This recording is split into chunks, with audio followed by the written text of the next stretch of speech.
Hi everyone and welcome.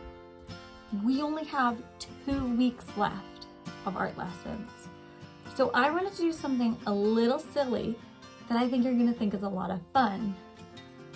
This week, we're gonna be doing found object self-portraits. A found object is just something you find. Maybe it's a toothbrush, or maybe it's a pencil. Maybe it's a t-shirt. So a found object is something you find, and we're gonna be looking in our houses. A self-portrait is a picture that only you can draw of yourself. But you guys already knew that because we did those earlier this year. For this found object self-portrait, you are gonna be looking for things around your house to make a picture of yourself, either on a table or on the ground. Now, this sounds like a lot of fun, and I know I had fun doing it too. First, I'm going to show you an example, and I'm going to show you how I found the pieces to make my own self-portrait. But then I'm going to lay down some rules, because I feel like this could get pretty silly if we didn't put in that.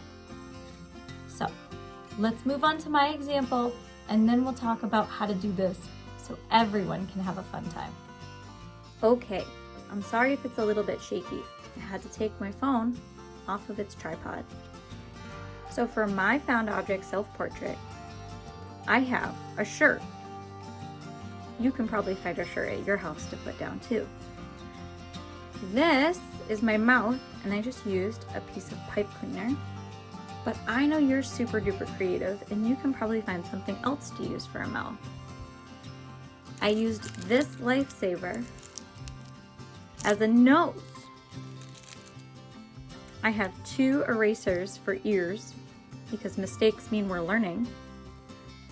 And I could not forget my glasses, because my glasses make me, me. Under my glasses, I have some containers of Play-Doh. For my hair, I use these towels. And for the background of my face, I used this cutting mat. Now, I don't expect you to have that cutting mat. You might have a paper plate at home, or you might have a piece of construction paper, maybe a placemat. Maybe you have a really fun cardboard box you want to do this on top of. That's all your choice. You don't have to use a Lifesaver as your nose. You don't have to use a pipe cleaner for your mouth. I'm sure you can think of something better than erasers for your ears. And if you don't wear glasses, you're probably not going to put your glasses in the picture.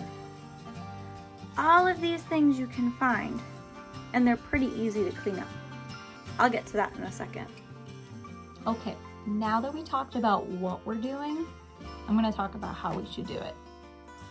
First, you absolutely, my 1st and 2nd graders, need to be responsible for cleaning all of this up. So don't take out anything that you need help to clean up, unless a grown-up is there to help.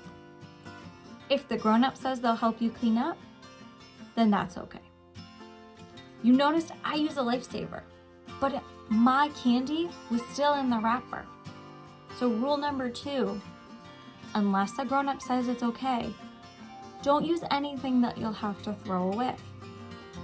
If you take a bunch of Q-tips and put them all over the table, and then they get dirty by accident, we can't really use them for cleaning our ears anymore, so they might need to be thrown away.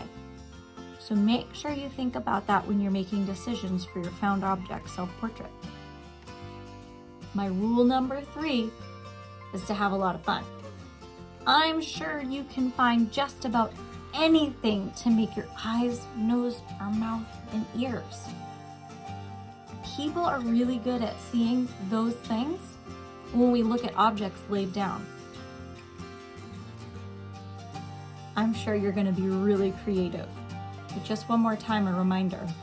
1, 1st and 2nd graders, you have to clean it all up by yourself.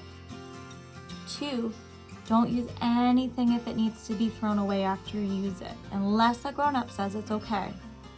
And 3, be really creative and have fun. All right, I think this is gonna be a blast. I can't wait to see your pictures. I know they're gonna all be awesome.